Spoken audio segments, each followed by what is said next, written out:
How's it going, guys? It's going. She keeps asking me to snuggle, and then she goes, why don't you send Daddy up here for some snuggles? And I was like, he's a little wet. You don't want him to come back up here.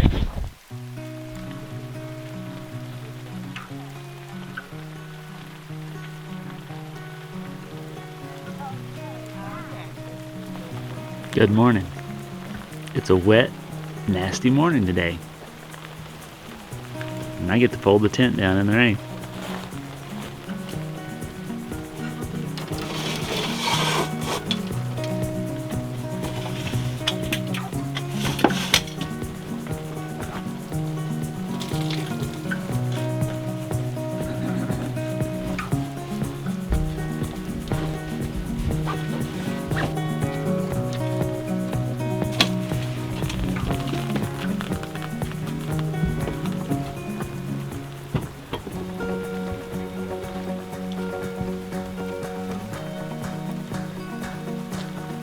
I don't feel my hands anymore.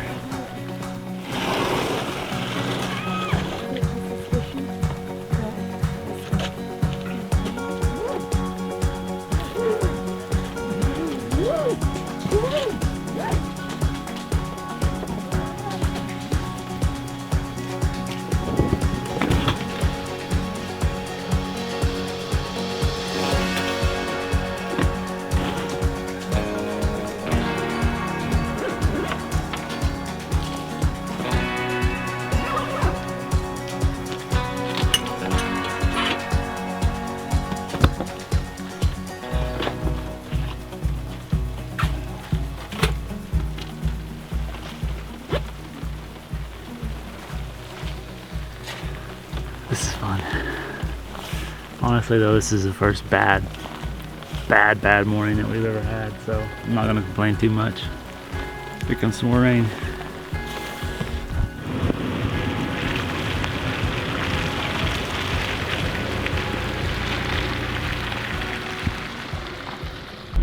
Good morning.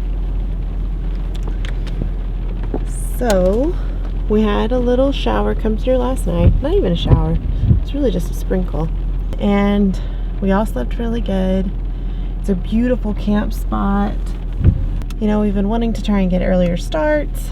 I said, I'll wait till my alarm goes off and then I'll talk to Kevin. So my alarm goes off and it's still raining. So Kevin said, well, there's no point in getting out in the rain. Let's just see if it'll stop raining and then we'll get up and get out for the morning and get started. And I said, okay. Never stopped. So, never stopped raining. So here we go. That bathroom stunk. I went to the wrong one. Oh my gosh, ours wasn't too bad. Whoo! Sorry, there's some bumps. Overland! Other stuff is Oh man. Oh, you ground campers. I remember those days. I feel for you. There's James Brood though. That'll be easy to put up. Yeah. Alright, we are northbound and down. On our way to Tuktoyaktuk on the Dempster Highway. Day dos. Steady through the highs and lows, closer than your skin and bones. I'll be here for you. I'll be here for you. Shining in your darkest night, holding your heart in mine. I'll be here for you. I'll be here for you.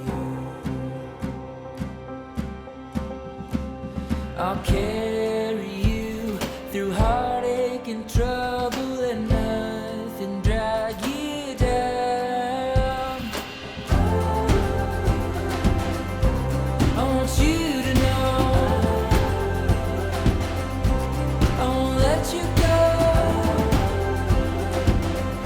Give me your heart and soul. We'll never let this love grow cold. When you're running out of breath, I'll be the one to give you rest. So being this far north north, there's very little radio communications. You can see, pulled up repeater book, and there's a couple repeaters that we might be able to ping off of, but there's not been any traffic on those. And everything is south of us. We've not picked up anything north of us at this stage. We also were trying to listen to the weather radio, which we use fairly often, and no traffic on it as well. I've seen a few towers out here, but I think it must all be industrial or something like that, maybe even government repeaters. But so the nice part is having the DeLorme, you do have the option, or I should say the Garmin InReach, you have the option of getting a weather report. So I was able to pull that up and kind of get an idea of what our day is going to look like up here. And it looks like it's supposed to improve towards this afternoon, so maybe we'll get a nice window at some point, either breaking the rain or hopefully some sunshine. But even still, it is just beautiful out here with all the fog and the steam and everything. It's just, it would really put you in mind of Scotland, right? I was supposed to take her to Scotland. Instead, we sold everything and went traveling in a 4Runner and a turtleback to the Arctic Ocean. It's pretty close though. It's almost the same, minus the kilts and the accents. It's a different kind of cool. It's a different kind of, yeah. But I don't want to compare the two because this is its whole separate, that's right, interesting experience. Absolutely. So we're gonna keep on trucking. It's just a nasty, sloppy mess out here. I'll be here for you. I'll carry you through heartache and trouble, and nothing drag you down. I want you to know I won't let you go. Give me your heart and soul. We'll never let this love grow cold. I want you to know I won't let you go. Give me your heart and soul. We'll never let this love grow cold. We'll never let this love grow cold.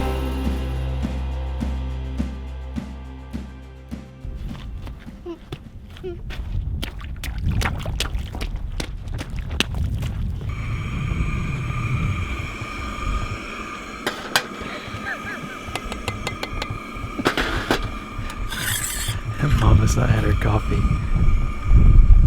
We better walk away. We'll just go over here. Give her a few minutes. Don't poke the mama bear.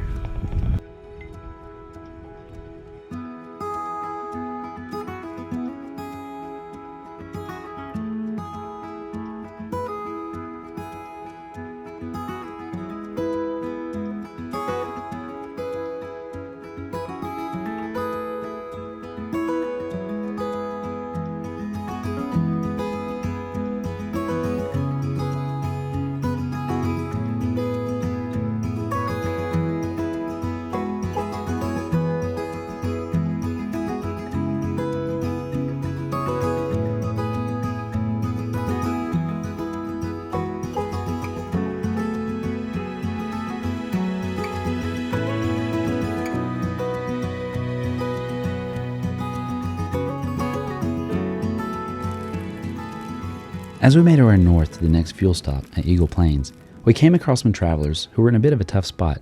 We soon learned that these folks, Stuart and Pamela, were from Australia and on their way to Tuktoyaktuk with their traveling companions, Ken and Marie, when an attempt to dodge a rather large pothole put their wheels near the edge of the road, which simply gave way from the constant rain and runoff. The driver, who we later learned was an experienced off-road enthusiast, quickly realized that an attempt to force the top-heavy rig back up onto the road would most likely result in a rollover, and chose to take the safer option by directing the skidding mass into the swampy terrain below. Thankfully, all passengers were unharmed in the maneuver, but after hours of attempting to locate a tow truck with the capacity to extract them, they found that it would take several days and thousands of dollars to bring a suitable rig from Whitehorse to this location. In any other circumstance, closer to civilization, we would have probably left the recovery to the larger, more capable tow trucks, but it was obvious these folks needed help sooner than later. Not to mention the estimate of the recovery costs would be crippling to anyone's travel budget. After discussing several ideas, we decided to attempt a recovery. Stuart, the driver, was extremely knowledgeable in the recovery methods, having been a heavy equipment operator most of his life, and so we quickly designated him the recovery lead, mostly due to his more experienced background, but also due to the fact it was his truck, and the owner should always be comfortable with the methods being used in a recovery. That being said, we would like to point out that any recovery can be very dangerous and should only be attempted by experienced individuals. What you're about to watch isn't intended to depict the best or safest methods of recovery. In this unique situation, we used some somewhat unconventional methods with what we had available to extract a much heavier vehicle from a very interesting situation. Next, we maximized our winch's capabilities by setting up a triple line with 2 pulleys. This truck and camper combo was beyond the rating of our winch's 10,000-pound capacity, not to mention the effects of the ground suction and the bank incline. After a quick test, we confirmed that the 4Runner, with all wheels chocked, would indeed end up in the swamp before the truck would budge. The next plan of attack was to use a static strap and add the weight of Ken's rig to the pulling power. While our synthetic line has lower potential energy than a steel cable, we still draped our dynamic strap across it due to the new angle the truck was introducing to help stop any metal connection points from traveling too far in the event of a component failure. We also designated Marie to work as our relay communication to Stuart in the truck to make sure everyone is working together since there were no radios available. All other bystanders were stationed well out of harm's way while the load was under tension. After the first few feet of movement, the max tracks disappeared into the marsh and we were forced to create a bridge with short sections of spruce to keep the remaining tracks from being swallowed up and the truck upright. The key to a safe recovery is to be slow and intentional about every movement, so we took our time looking at all the angles before moving to the next step. Finally, with the help of the additional truck, we were able to bring the truck up onto the max tracks and drastically reduce the suction effect while increasing its stability. Once these general steps were established, it was simply a matter of repeating them for every couple of feet of movement until the rig was gradually worked free from the swamp. I might also note that hindsight is always 20/20, and it's easy to make judgment calls from a couple of camera perspectives, but keep in mind that there were a lot of factors at play that might not be apparent to the viewer in this video.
What are you gonna do, Caroline? So that was fun. You know, you're driving along, you're thinking, this is beautiful, but man, it'd be nice if, you know, you had something else to do. Why not pull a 3500 Dodge Ram with a camper top out of the tundra? So we've been here, what, 3 hours? 3 hours. And I was on fumes when we pulled up. Luckily, it continued to run while I had the winch and everything going, but I'm not going to trust it the next, 12 kilometers. Throw a little splash of fuel in here and go with our newfound Aussie friends and go sit down and talk about it. I had a blast though. That was challenging. It was dangerous. Definitely learned quite a bit. It was a very unconventional recovery as well. So the 4Runner couldn't do it by itself. It had to have the help from the other heavy truck. So it was a triple pull with an assist. So kind of sketchy, but we made it happen. Made it happen. Everybody came home with all fingers and no broken fingers, right, Jason? I didn't throw any rocks. Oh, you only got the chainsaw out. That's all. just the chainsaw. Yeah. Good thing Jason wasn't here for that. Yeah, he might have lost a finger. That's right. So, no, it's good. It was a good recovery. It's a good time. Good time. Good job. Thanks. So you can actually see this is where the right wheel dropped off into the soft stuff.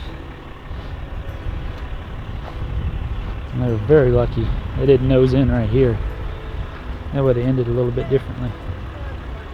Carried all the way across this and ended up in the tundra down there.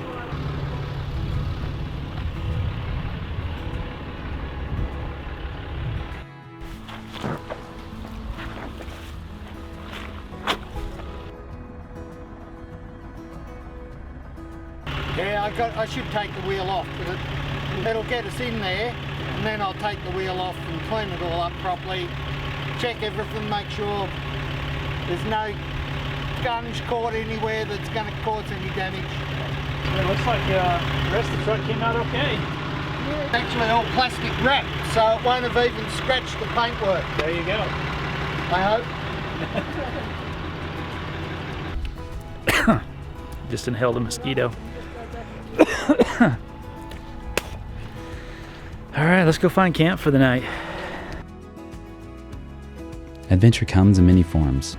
Sometimes it's not easy or expected, but in the end, it's the difficult experiences like this that make the best stories and forge the strongest friendships.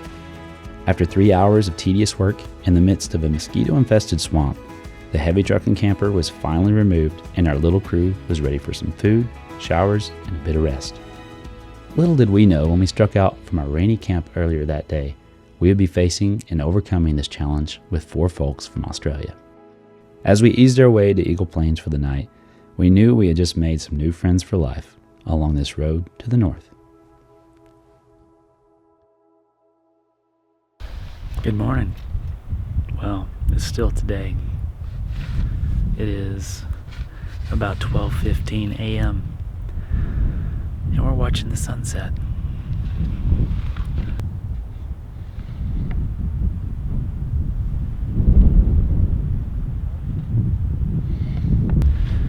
It's been a busy day. We spent about 3 hours recovering one of the trucks with the camper tops over here and got to meet some new friends through that whole evolution. So got to share dinner with them here and might even do a little bit of traveling with them as we work our way up the tuck, but just wanted to stay up for a little bit and see this incredible sunset, even though it's tomorrow, which is weird.